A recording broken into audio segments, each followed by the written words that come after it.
উকিল প্রতিদিন কোর্ট থেকে এভাবে নতুন তারিখ নিতে থাকবে, আর যতদিন কেসের রায় না হবে ততদিন বেঁচে থাকার সুযোগ পাবে এই ধর্ষক। আমি আপনার কাছে হাত জোর করে প্রার্থনা করছি জজ সাহেব, নতুন করে শুনানির তারিখ আর দেবেন না। আমি আপনার কাছে প্রার্থনা করছি মে লর্ড, প্লিজ।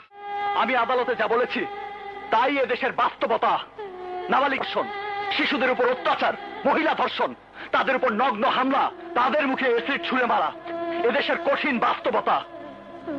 আর তা নিয়ে কারো কোনো মাথা ব্যথা নেই। ইউর অনার, যাদের উপর অত্যাচার হয়, নগ্ন হামলা হয়, তারা হয় ভয় পেয়ে মামলা করতে চায় না, আর মামলা করলেও আইনের মার প্যাচ, ঘুষের টাকা, পুলিশি হয়রানির কারণে তারা কেস চালাতে ব্যর্থ হয়। নয়তো টাকার ক্ষমতার সামনে কেসের তদন্তই বন্ধ হয়ে যায়। উল্টো তারা হামলার শিকার হয়, তাদের উপর ইনকোয়ারি হয়, কিন্তু সেই ইনকোয়ারির ফলাফল অনুযায়ী কোনো কাজ হয় এমন ঘটনা এদেশের মানুষ গল্প উপন্যাসেও পড়েনি।